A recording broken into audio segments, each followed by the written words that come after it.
Good evening. Starting out with two today. Thank you very much for joining. We're at Dhammapada, the fourth pada. So please don't leave. The first pada is the Dharma. The second pada, you have to know the first five limbs of yoga. And then the third pada describes the last three limbs of yoga. If you're just tuning in for the fourth pada, just take it in. But you definitely want to study the first three padas. This is my translation. Let's begin. Sutra 4.1. Higher functioning skills and talents are attained through birth, herbs, mantras, self-discipline, or samadhi. Thanks for joining. Sutra 4.2. The flow of universal energy brings about transformation. These transformations evolve you and push you forward into your next birth. So one of my friends recommended that I elaborate more on the sutras. Elaboration is good to give you an understanding, but recitation is definitely the answer. Like, you're best off knowing the sutras themselves rather than the elaborations. But if you guys have any questions, please feel free to ask. I might elaborate a little bit on some of them, but let's recite. The flow of energy in the multiverse removes obstacles to evolution, like how a farmer removes dirt blocking the irrigation system, allowing the water to nourish the land. So 4.3, the energy that comes in the universe is removing your shortcomings. So in the previous sutras, it says you're supposed to accept pain for purification. So from the yogic standpoint, the pain that you go through is just the universe removing your shortcomings. And there's definitely different levels to it. 4.4. From the sense of individuality springs the created or fabricated mind. There you go. There's your ego. Right there. 4.5. Consciousness is one, but it branches into innumerable different types of activities and countless thought waves. 4.6. Only the mental state shaped by meditation leaves no impressions or influences. So all the experiences, even the words that you hear now, they all leave mental impressions. The only thing that doesn't leave new mental impressions is meditation. The two Sanskrit words that you should probably learn first are samsara and samskara. Samsara is the cycle of pain and pleasure, life and death, and samskara, which is just a K added into the word, is a mental impression. So right there, you can sum up the whole teachings, knowing what samsara is, and that's caused by a samskara. Sutra 4.7. A yogi's actions are neither good nor bad, whereas a non-yogi's actions are either good, bad, or a mixture of good and bad. Sutra 4.8. Good, bad, and mixed actions create subconscious impressions, habits, and desires that manifest when conditions are favorable. Sutra 4.9. Even though it is divided by incarnation, place, and time, life is a continuous process. The uninterrupted close relationship between memory and subliminal impressions causes the effects of actions to remain intact from one life to the next, as if there was no separation between births. We had 6 and lost 4. Back to 2 here. So what you need to know is your mental continuum just keeps going, and your mental habits that you have, they just keep going. They never stop. They go on forever. 4.10. Since the desire to live is eternal, these impressions, memories, and desires are beginningless. 4.11.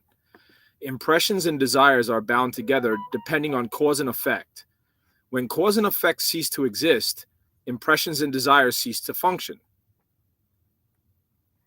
Exactly. So it's not, if you have an oily hinge, you put oil on it and fix the hinge. It's not like that with this.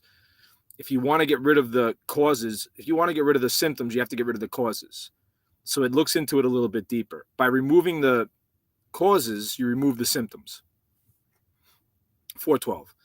The past and the future exist and are really a continuation of the same moment, but they appear different due to different conditions present. 413. The past, present, and future intermingle rhythmically and interweave within the 11 dimensions. They change the composition of physical properties into gross and subtle. So it's like when you look at your car, you think it's permanent, but 500 years from now, your car is probably not going to be here. So everything is in a state of change. The next sutras really explain it. It sum it up. These next sutras are the most complex of the sutras. This chapter is liberation. 414. The laws that govern the transformations taking place as time changes from the future to the past to the present cause modifications in objects, but their energy is never lost, and the reality around you remains constant. So what are they trying to say in 4.8 to 4.14? You think that things are different because the order of the events, the objects around you, there's a limitless amount of different types of orders they can come in. But the reality is that your consciousness and the existence itself, it remains the same. So one of the biggest problems to meditation is boredom. And we all want something new. We want to watch a new movie. We want this. But the reality is it's just the same thing over and over again. 415. An object has the same identity in all circumstances. However, due to differences of mentality in various minds, each individual mind may view the same object differently. 416. An object exists independent of its cognizance by an individual consciousness. What happens to an object when your consciousness is not there to perceive it? 417. A thing is known or unknown by the mind depending on whether it is noticed by it. 418. The underlying consciousness that is ever present throughout the omniverse always knows the moods and state that the omniverse is in. It is ultimately the master of mind. If you have seen my post on Facebook with the omnipresence and omniscience meditation, it goes along with the study of this text. 419. It was a combination of the omnipresence meditation and the meditation during the nidra state that allowed me to experience omnipresence. You can experience omnipresence during the time when your head hits the pillow and you dream. That's called the nidra consciousness state. You can experience it then. 419. The mind is not self-illuminating because it has to be viewed in the light of the soul. This one is extremely important. The mind doesn't actually view the things. It just functions. You have to view it in the light of the soul. When you meditate on your memories, in each memory, you'll notice that there's light in the memory. So there's definitely light connected to the consciousness. 420. The mind cannot perceive the soul and objects at the same time. 421. Since multiple minds are able to understand each other, there must be an underlying consciousness that flows throughout the universe. Otherwise, there would be too much confusion between each person's reality. Otherwise, there'd be too much confusion because each person's reality would not be contingent on the facts of the reality of others. So here, if you've noticed lately, I've been speaking about right view, how important right view is. That's why it's the first on the Eightfold Path. If you don't have right view, you can't even get to the second part of the path. The first thing that the Buddha teaches after the Four Noble Truths is right view. And when the Buddha teaches the Four Noble Truths in the Eightfold Path, he's really just regurgitating this text. This teaches all of Buddhism in this text. 422. Consciousness becomes aware of itself when it identifies its source, which is the soul, and then becomes one with it. Let me read them again. Consciousness becomes aware of itself when it identifies its source, which is the soul, and becomes one with it. These sutras are important. Well, the Dhammapada gets into the deathless, and Buddha gives insight into a lot of things that aren't in this text. But this text has 196 suttas, and it has a lot of things that the Dhammapada doesn't have. The physical aspects, the energetic aspects, talks about the soul and the seer. 423. When consciousness resides in the soul, it fully understands whatever it perceives. right? So now we're getting into the omniscience part of it. 424. Well, omniscience and omnipresence go hand in hand, you see. Though having countless desires and mental impressions, the mind exists for the sake of the soul because it can only act in association with it. So right here, the proof that the mind exists for the sake of the soul, because it can only act with association with the soul. It can't act without association of the soul. This is why when you're meditating, it happens very fast. The mind can move through the universe at the speed of light, or faster than the speed of light, pardon me. If I focus my mind right now on Saturn, boom, my mind's on Saturn. It just moved faster than the speed of light to Saturn. So the connection between the mind and the soul happens so fast, most people don't see it.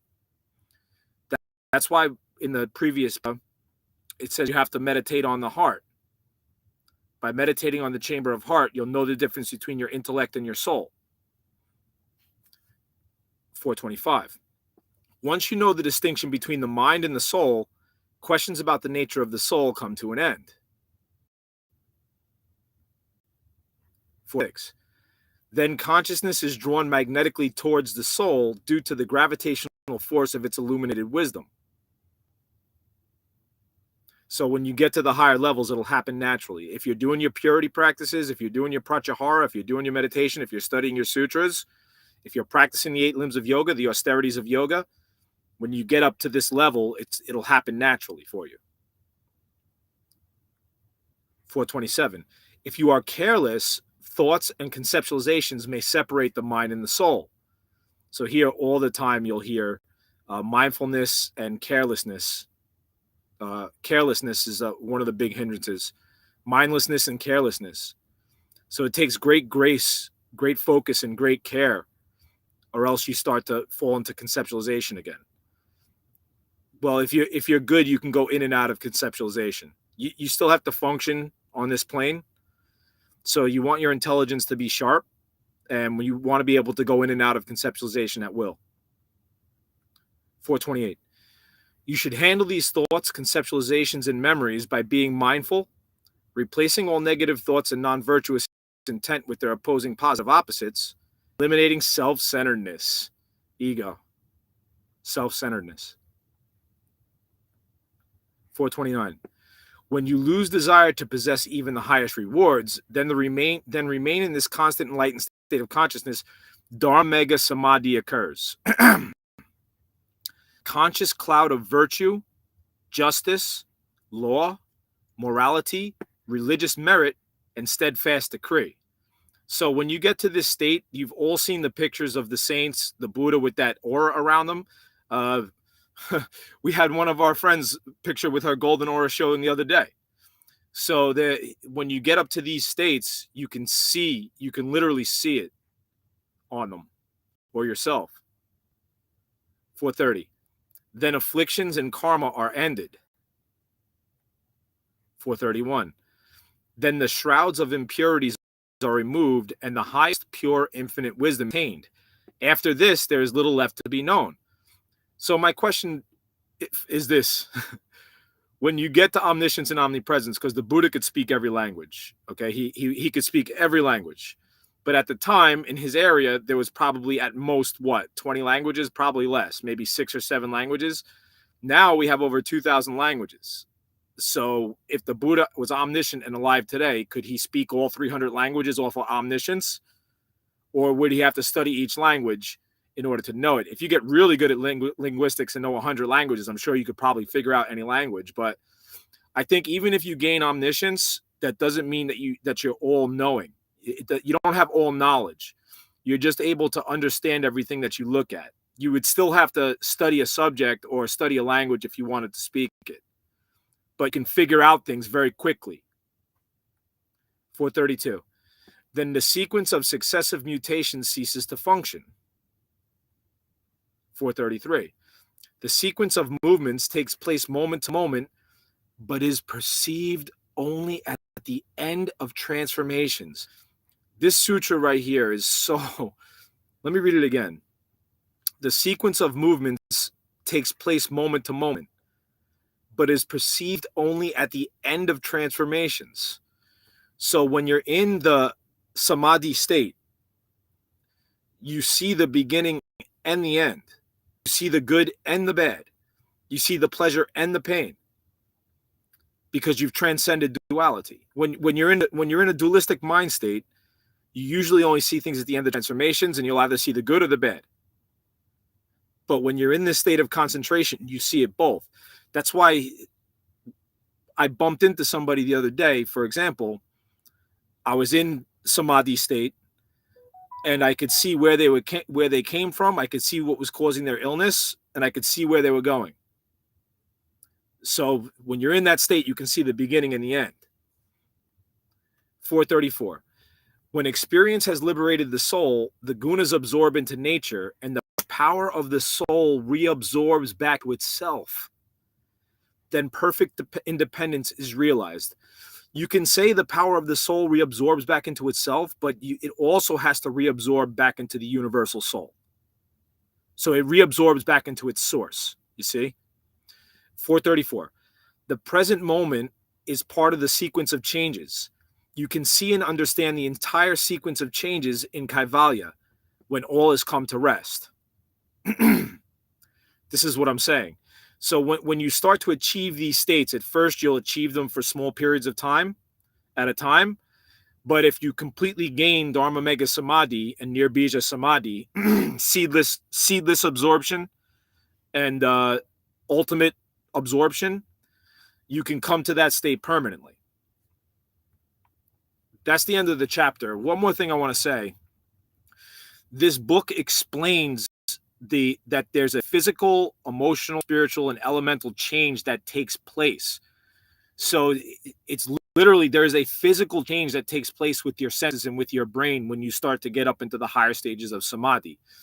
In the last state, the driving forces of the universe that make everything shift and change, makes object decay, the gunas, rajas, tamas, and sattvas. The beginning driving force is rajas, the maintaining force is sattvas, and the death or the slow force is tamas. These three forces no longer shift the elements within you. Remember how it said that the energy coming in from the universe removes your shortcomings like a farmer removes dirt from an irrigation ditch? Then I said that you're supposed to accept pain for purification, right? When you're completely purified and concentrated and have gained ultimate wisdom, I believe that the driving forces of the universe no longer affect the elements, the mind, and the senses anymore. You've attained a perfect state of concentration and morality and perfection that no longer changes, and that's what nirvana is. All right, guys, any questions, please let me know. We're going to be starting over the Dhammapada, first pada again. Keep studying until you get it, guys. If you have any questions, I'm here for you. Thanks so much for joining.